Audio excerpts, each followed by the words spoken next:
Happy to report the jig bite out east has graduated to a topwater bite. So get your poppers out and get out of here. So these new poppers are working all right today. Whew. I think I got one of the quote unquote wrong ones. This is a big fish.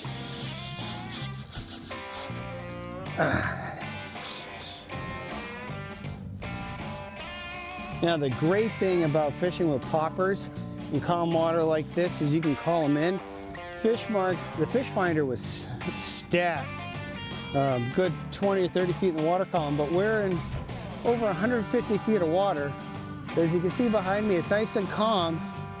Just a series of blind casts proved that these fish are willing to come up from great depths to hit a topwater plug. Just a fun way to fish. So there's pretty much no wrong way you can fish a popper for these big fish. Fast, slow, or twitchy in between. Just let the popper do the talking.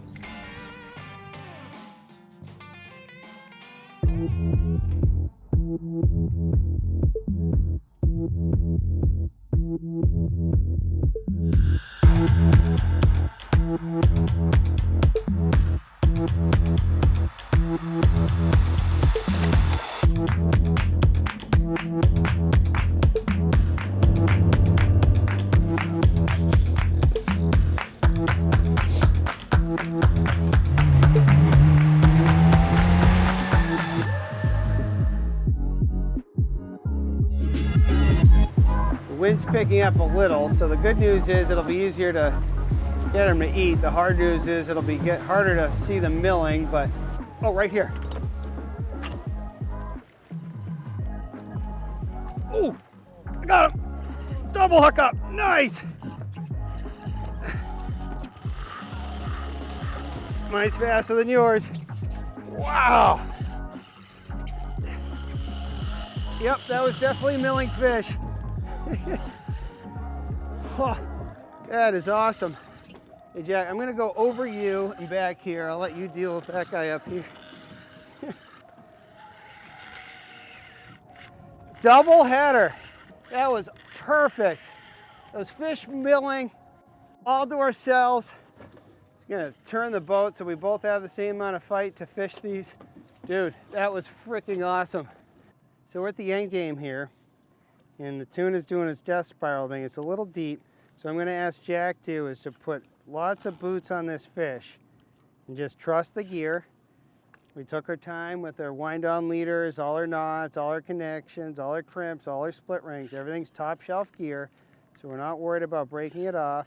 So we're gonna try to release this fish, which isn't always easy with treble. So I want Jack to give me a rod and a half length of line. The fish will probably take some more out. Then I'm gonna grab the leader. We have a 100-pound test fluoro with strong crimp connections. So, leader the fish here. I think I can de-hook this with the gaff. So I'm just gonna grab that hook, pop number one. Now I'm gonna grab this second hook.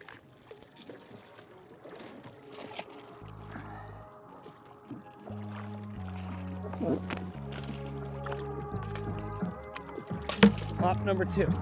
There he goes.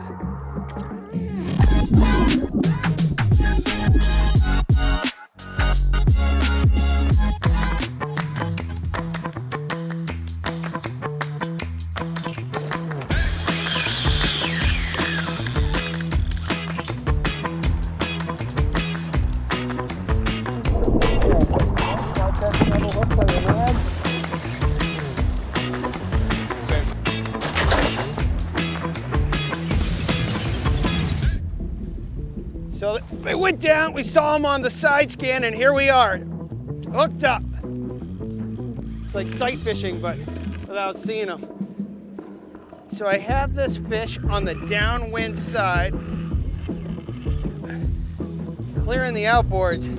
I want to have the boat be on the downwind side so we don't drift over it like we just did. Sometimes you can't control where you hook up. Set up the leader. Now it's a quick maneuver. So we've got this boat in gear to swing this fish. To de-hook it, just going to grab the bend of the hook and pop him. That easy.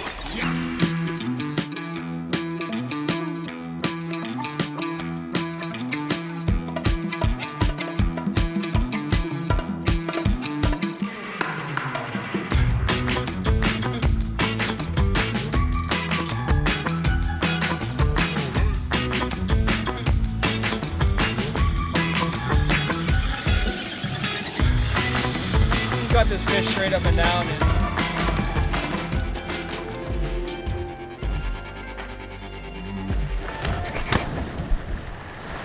So classic late fall November fishing on the outer cape of Cape Cod. Today's November 8th, election day. Fishing is fantastic. Very few boats out here today. Cullen did an awesome job putting us on these fish. We say we get this guy unhooked and back on another spool. Yeah, we'll get him in the box and try to get back on a couple more fish.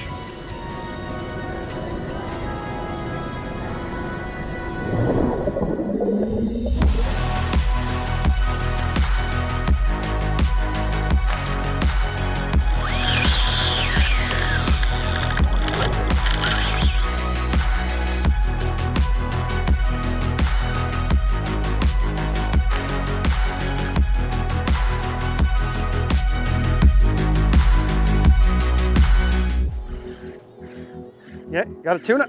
There we go. That was it. Oh, yep, he's on. Swimming at me. Just dropped it right in there. Not 100% sure he knows it's hooked, but here we go. So it pays to blind cast, as you can see. Oh, did he spit? Oh, there he goes. Fish is being super crazy.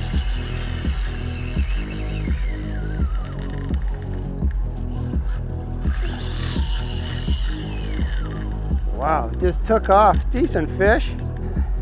Pretty tried and true technique to just drop a harness jig right in the middle of the bird, sitting like that. There was no feeds. We knew there had to be life. There was bait. The fish finders lit up, and always pays to blind cast.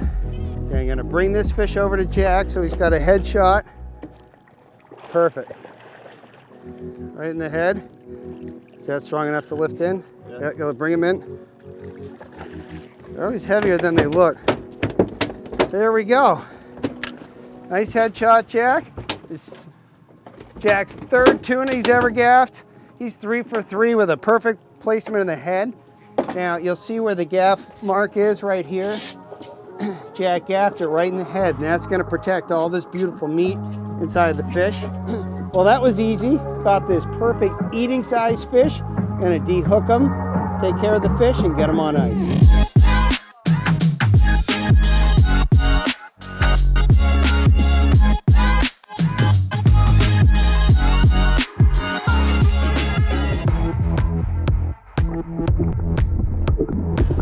Well, there we go, tight. And just like that.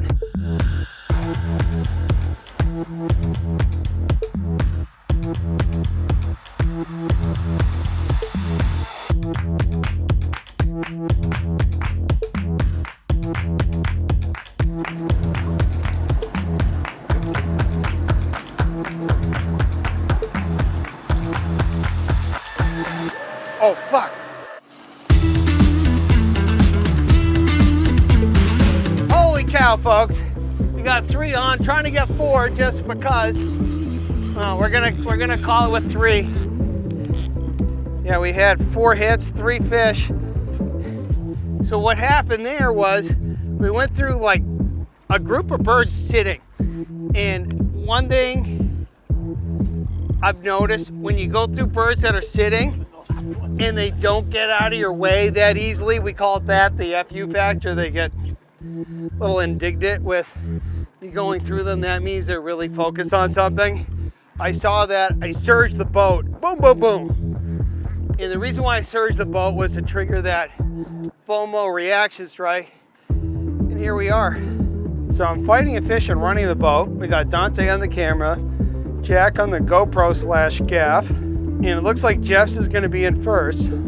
So I'm just gonna keep pressure on my fish, and we're gonna focus on landing Jeff's. Because it's a spreader bar with a long flank line, you're gonna like create space for Jack. by walking backward. Okay, that fish is gonna come in now. My fish is coming in shortly thereafter. We have our limit, so we're gonna release this guy. So I'm swimming this fish alongside the boat just to make sure he's fully revived. I have our de-hooker here. And so 3, 2, 1. I have the shank of the hook, bend, pop, off it goes.